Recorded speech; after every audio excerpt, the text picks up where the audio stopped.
ಬಲವಾದ ಮತಕ್ಕೆ ಬಲವಾದ ಮತಕ್ಕೆ ಒಂದು ಒಂದು ಒಂದು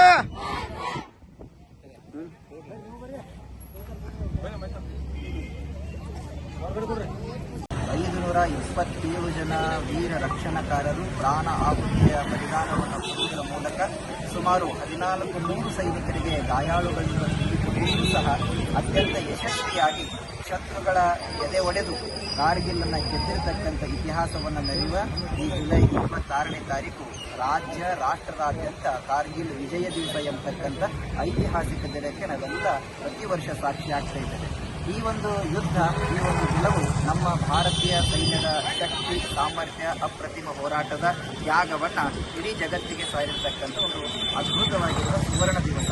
ನಾವೆಲ್ಲ ನಮ್ಮ ರಾಷ್ಟ್ರದ ರಕ್ಷಣಾಕಾರರಾಗಿರ್ತಕ್ಕಂತಹ ವೀರ ಸೈನಿಕರಿಗೆ ಪ್ರತಿದಿನವೂ ಕೂಡ ನಮ್ಮ ಮನೆಯ ದೇವರುಗಳಲ್ಲಿ, ದೇವಸ್ಥಾನಗಳಲ್ಲಿ ಮತ್ತು ಚರ್ಚ್ಗಳಲ್ಲಿ ಪ್ರಾರ್ಥನೆ ಬೈಯೋದು ಏನು ಅಂತಂದರೆ, ಈ ದೇಶದ ಗಡಿ ಕಾಯ್ತಕ್ಕಂಥ ನನ್ನ ದೇಶದ ಸೈನಿಕನಿಗೆ ಹೇ ಪರಮಾತ್ಮ ನಿಜಕ್ಕೆ ಶಕ್ತಿ ಕೊಡು, ಇಂತಹ ಯುದ್ಧಗಳನ್ನು ಗೆಲ್ತಕ್ಕಂಥ ತಾಕತ್ತನ್ನು ನನ್ನ ಸೈನಿಕರಿಗೆ ಕೊಡು, ಭಾರತದ ಸೈನ್ಯದ ಶಕ್ತಿ ಇಡೀ ಜಗತ್ತಿಗೆ ಗುರುತು ಆಗುವ ಹಾಗೆ ಮಾಡಿ ಅಂತಕ್ಕಂಥ ಒಂದು ಪ್ರಾರ್ಥನೆಯನ್ನು ನಾವು ಮನೆಯಿಂದ ಪ್ರಾರಂಭಗೊಳಿಸಿದರೆ ಇನ್ನೂ ನಮ್ಮ ಸೈನ್ಯ ಬಲಿಷ್ಠಗೊಳ್ಳುತ್ತದೆ ಎಂಬತಕ್ಕಂಥದ್ದು ಇವತ್ತು ಜಗತ್ತಿನ ಅತ್ಯಂತ ಬಲಿಷ್ಠ 5 ಸೈನ್ಯದ ರಾಷ್ಟ್ರಗಳಲ್ಲಿ ಭಾರತ ಗುರುತಿಸಿಕೊಳ್ತಾ ಇದೆ. ಅದಕ್ಕೆ ಕಾರಣವೇ ನನ್ನ ದೇಶದ ಅಪ್ರತಿಮ ಸೈನಿಕರ ಹೋರಾಟದ ಪ್ರತಿಫಲ. ನಮ್ಮ ಸೈನಿಕರ ತ್ಯಾಗ, ನಮ್ಮ ಸೈನಿಕರ ಹೋರಾಟ, ಈ ಕಾರ್ಗಿಲ್ ಎಂಬತಕ್ಕಂಥ ಯುದ್ಧವನ್ನು ಗೆಲ್ಲುವ ಒಂದು ಐತಿಹಾಸಿಕ ಮೈಲಿಗಲ್ಲು ನಾವೆಲ್ಲ ಕಂಡಿದ್ದೇವೆ. ಅವತ್ತಿನ ಹೋರಾಟದ ಪ್ರತಿಫಲ ಆ ಕಾರ್ಗಿಲ್ಲದ ಸುಮಾರು 18,000 ಅಡಿ ಎತ್ತರದ ಬೆಟ್ಟದ ತುದಿಯಲ್ಲಿ ನಿಂತುಕೊಂಡಿರತಕ್ಕಂಥ ಶತ್ರು ರಾಷ್ಟ್ರವನ್ನು ಕೆಳಗಿನಿಂದ ಮೇಲಕ್ಕೆ ಹೋಗಿ ಅವರನ್ನು ಸೋಲಿಸಿ ತ್ರಿವರ್ಣದ ಧ್ವಜವನ್ನು, ಕೀರ್ತಿ ಪತಾಕೆಯನ್ನು ಹಾಕಿರ್ತಕ್ಕಂಥ ಪವಿತ್ರ ದಿನ. ಹಾಗಾಗಿ ಇವತ್ತು ಸಂಸ್ಮರಣೆಯ ಪವಿತ್ರವಾಗಿರುವ ಕಾರ್ಗಿಲ್ ವಿಜಯ ದಿವಸ. ನಮ್ಮ ಸೇನೆ ಕಾರ್ಗಿಲ್ ವಿಜಯ ಎಂಬತಕ್ಕಂಥ ಆಪರೇಷನ್ ಅನ್ನು ತಯಾರು ಮಾಡಿಕೊಂಡು ಅದರ ನೆರವಿಗೆ ನೇವಿಯು ಕೂಡ ಕಾರ್ಗಿಲ್ ಸಾಗರ ಎಂಬತಕ್ಕಂಥ ಆಪರೇಷನ್ ಅನ್ನು ಪ್ರತಿಕೂಲವಾಗಿ ಮಾಡತಕ್ಕಂಥ ಸಂದರ್ಭಕ್ಕೆ ನಾವು ಕಾರ್ಗಿಲ್ ಯುದ್ಧವನ್ನು ಗೆದ್ದು ಶತ್ರು ರಾಷ್ಟ್ರಕ್ಕೆ ತಕ್ಕ ಉತ್ತರವನ್ನು ನೀಡತಕ್ಕಂಥ ಐತಿಹಾಸಿಕ ದಿನ.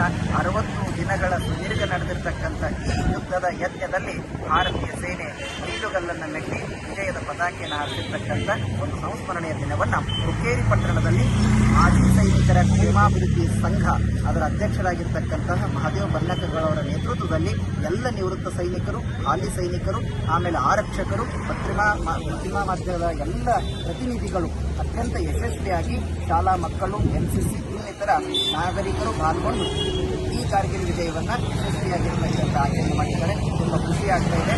ಈ ಒಂದು ಇತಿಹಾಸವನ್ನು ಮುಂದಿನ ತಲೆಮಾರುಗಳಿಗೆ ಇರತಕ್ಕಂಥ ವ್ಯವಸ್ಥೆ ಈ ದೇಶದಲ್ಲಿ ಆಗ್ತದೆ. ನಮ್ಮ ಸೇನೆ ಬಹಳ ಬಲಿಷ್ಠ ಎಂಬುದಕ್ಕೆ ಇದೊಂದು ಯುದ್ಧ ನಮಗೆಲ್ಲರಿಗೂ ಕೂಡ ಉದಾಹರಣೆಯಾಗಿದೆ ಅಂತಕ್ಕಂಥ ಮಾತನ್ನು ಪಡ್ತೀವಿ.